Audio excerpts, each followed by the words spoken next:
Heather Olson has been type 1 diabetic since March 23, 2006. She graduated from Grand Valley State University in 2019 with a degree in health communications and nonprofit administration. Dedicated to supporting and empowering people living with type 1 diabetes, Heather is the founder and board president of My Life in Numbers. Numbers never lie. They tell numerical stories, and when it comes to type 1 diabetes, the stories told by numbers change every day, and sometimes every hour. So, Heather, for those unfamiliar with type 1 diabetes, please tell your story and why numbers are such a vital part of your life. So I was diagnosed with type 1 diabetes when I was 7. I was just about to be 8. It was like 2 weeks before my birthday. And I had not been feeling good. And we thought that I had the flu. And so my mom ended up taking me to the ER, and she's like, something's not right. Pretty much they ended up telling me told my mom, your daughter's in a diabetic coma. And then they were like, you need to be rushed to like the pediatric hospital Bronson up in Kalamazoo, which was like an hour away. So they took me by ambulance, and they were like, we need to get her there and like get her the best resources. So it was a really scary time for myself and my family, and especially like transitioning to a whole new lifestyle. And I had to learn how to count carbs and give myself insulin by like doing shots, checking my blood sugar, and pretty much just like adjusting to a whole new lifestyle. And I feel like this was like a huge thing for me too, because I was a very active child. So I would be outside. I played softball at the time. I played volleyball growing up, dance classes. So it always meant like I had to be one step ahead and be prepared for anything and everything. So like always having the low snacks on you, having extra like pump sites, or, just preparing for anything at any time pretty much. So, but luckily for like when I was diagnosed, I really had a great support system from my family. And the school nurse at our school was diabetic.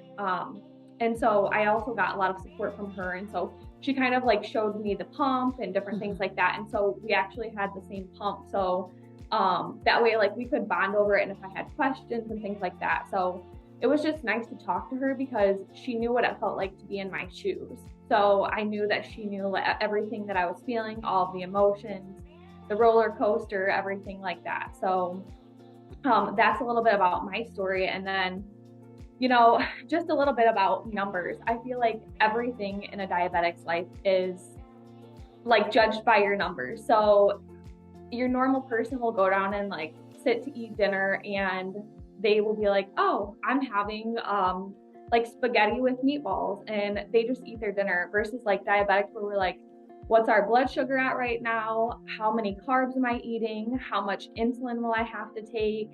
What am I doing later to be like, do I need less insulin? Do I need more insulin? Am I going to be working out? So all of these numbers just go into your life, and, we're kind of like judged by our numbers because, they take our average blood sugar over 3 months, which is like your A1C. So we're pretty much judged like based on your blood sugars and things like that. And I feel like sometimes it's not like, how are you doing? Like what's going on in your life? Like we're judged by those numbers, but not as much like the emotions that come with it. So, but the numbers do help us, especially with the doctors being like, you're struggling in this area at this time, you're doing a great job at your carb counting or doing this. So I feel like numbers are just a huge part of a diabetic's life. There's so much that comes with it. So yeah, wow. And so it's really interesting the fact that you say, that it's not, oh, how are you feeling today? It's like, what is this level at? What is that level at? And make those references to your well-being based not on how you're feeling, but how your numbers are coming in. Yeah. I can see how that would be a bit frustrating. Yeah. So while your life is so much more than these numbers, the numerical values, to your point, you have to be mindful of those, and they are such a big part of your life. How do you create that balance then between maintaining your life and living your life, like the maintenance of it and the living of it? How do you create that balance so you don't just get stuck in number land all the time? Yeah, honestly.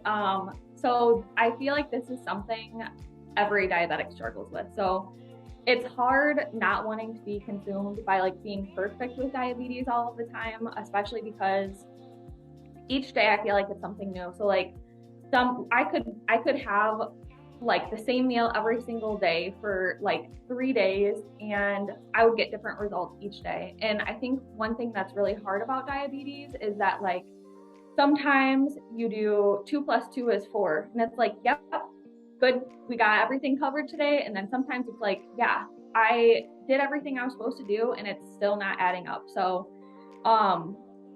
there's just a lot that comes with it, and there's a lot that affects your blood sugars, just your daily lifestyle, stress, hormones, working out, your diet, and there's so much more. And so I think one thing that has helped me with kind of balancing everything is to just like tell myself it's okay to not be perfect. Like give myself the grace and knowing that things happen and you have to just kind of roll with it. Like if you dwell on those little aspects of everything, it's just gonna like pretty much consume your life and it's gonna take everything over. So I feel like you have to give yourself grace where it's needed, and the hard days that you have, learn from those hard days, and it will help you to understand like how to do better and have a better lifestyle.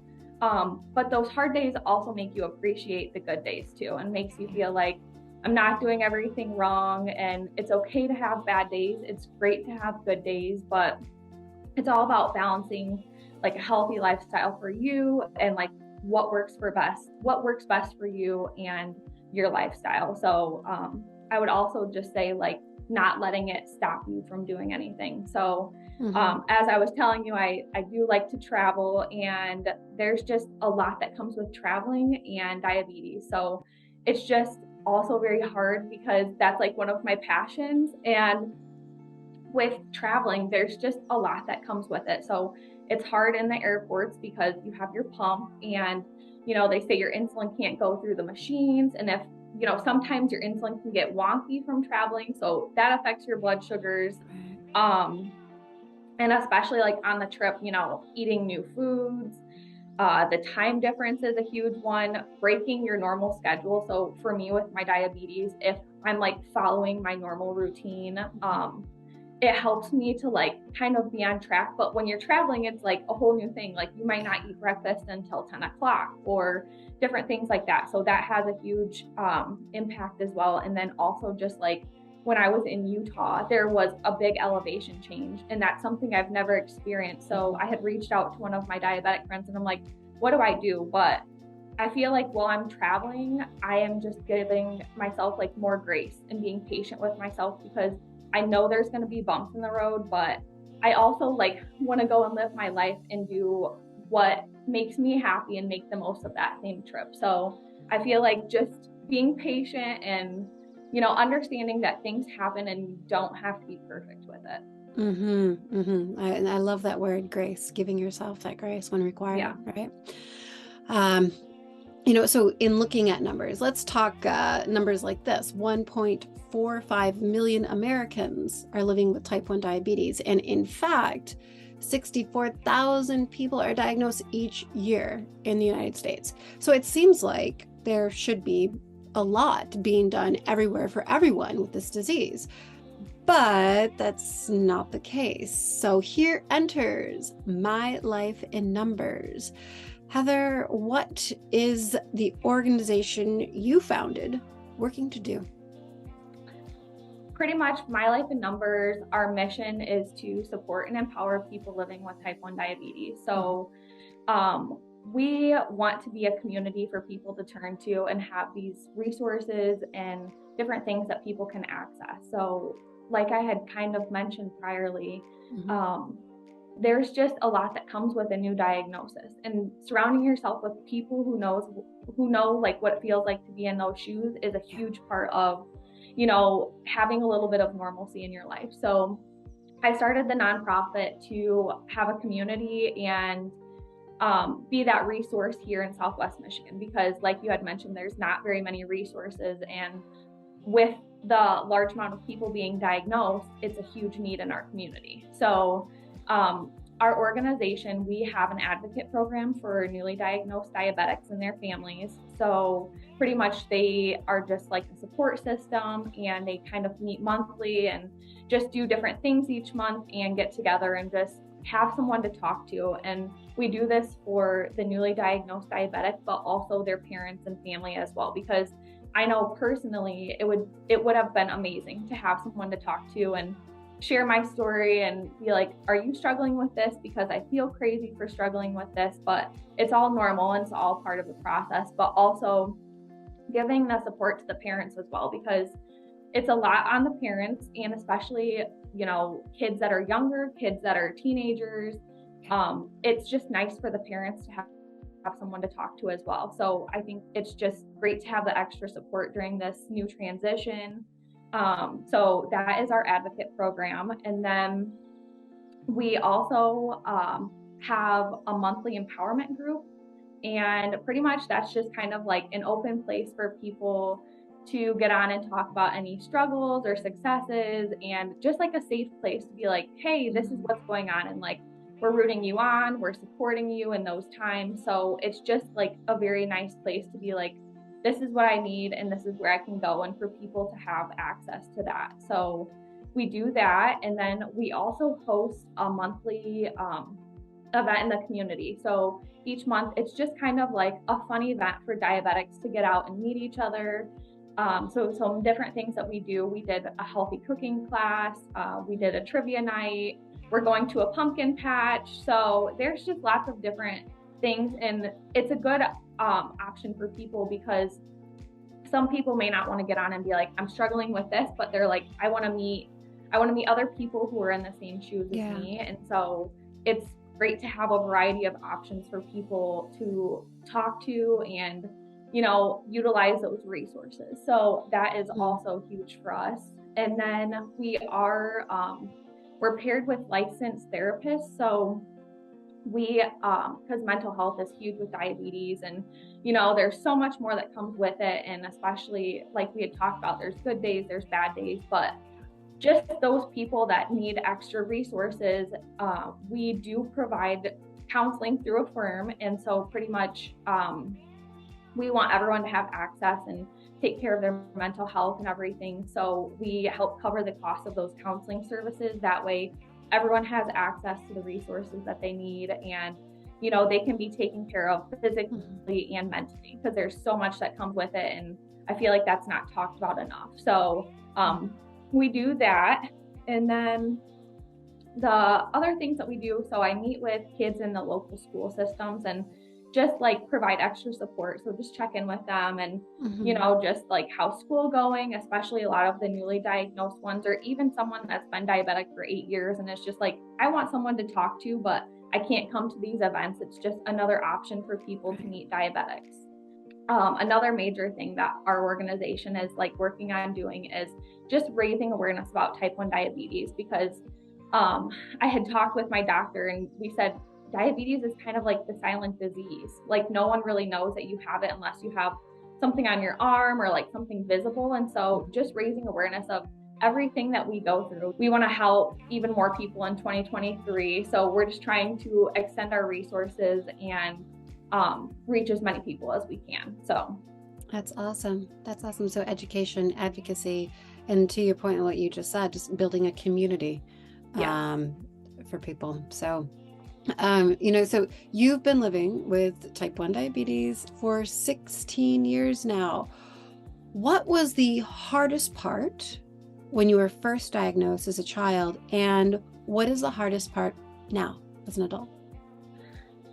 So there is a lot that comes with diabetes. So I think the hardest part when I was first diagnosed was, you know, just feeling different and feeling alone in my diagnosis. And I feel like when I was younger, so I was in second grade, I felt like there was so much more that I had to do as a child versus these other kids.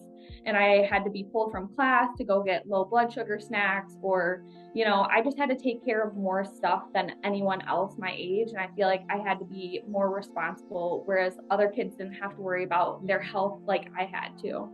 So it was definitely hard. And I think another thing that I really struggled with was when I was in public and I had to do an insulin shot, or even just wearing like my pump or something to the beach, people would stare. And it's really hard because it's something you can't control. And it just made me feel really insecure. And it took a lot of time to be like, this is who I am. I can't control this, and I'm going to embrace what I have. So, it's hard because I would have loved going back to like having someone there. I would have loved to have an advocate like my program offers, just having someone to talk to about everything I was feeling. And I luckily found someone when I was in college that I was like, hey, and we just bounced off of each other, and we were like, this is great to have this support. And then I was like, we need this in our community. We've never had this, and we need this. So that's kind of what inspired me to make a change. So I would say the thing that is like the hardest now is just pretty much like being hard on myself. So after having diabetes for 16 years, it's hard because not everything always goes to plan. And it's hard because you want to be perfect and you want to have like these things, but understanding that it's never going to go like according to the plan. And I need to like embrace not having the control all the time, and just, doing the best that I can each day. So I'm very hard on myself, and I need to, like I had said, give myself the grace, especially after 16 years of, living with it every day. So I think that's definitely the hardest thing now for me. It seems like, with diabetes, you really have to be, with type 1, you really have to be sort of an improv artist always, right? Like you're always like having to adjust to the moment, to the numbers. And, exactly. But there again, that word, do it with grace, right? Exactly. So for those, let's close out this way. For those who are living with an incurable disease, which at this point in time, type 1, it is, on the days that seem like it's just all too much, what advice do you have? My advice would be to make the most out of your situation. So you can't control the cards you're given, but you can control the outlook that you have on everything. So, and I think having the positive outlook will help you see things through a different lens. So I took my diagnosis as a gift to help other people and show them that diabetes doesn't make you different, and to value each moment that you have each day. Because if you only focus on the negative, it's just going to consume your life. And then, I feel like it just takes you down a dark path. And so I think just being present in each moment and, giving yourself the grace. Exactly. Once again, you got to take the good with the bad, and take each moment as a learning lesson to make your life better, and, always see the good in everything, because I feel like when you do that, you have a better outlook, and then it ultimately like affects your health positively. And just having that good mindset, I feel like really makes a whole difference in the cards that you were giving and making the most out of every moment. So I think that is just a huge thing for anyone in that type of situation. And also just surrounding yourself with people who know what it feels like, and having a good support system, because I know I've struggled with things, and having people around me to like pick me back up when I'm down, when I can't pick myself back up, is a huge part of that journey as well. So I would say those two things are definitely something that would help you on those hard days. Well, thank you so much. I can't thank you enough for sharing your story, Heather, and for the work that you're doing, the work that, to your point, is so needed right now. And I love how you say, you can't control the cards that you're dealt, but you can control how you play them. And the way you're playing the cards that you've got. Thank you so much. Keep up that good work. And thank you for helping all of us become a bit more aware now. Thank you.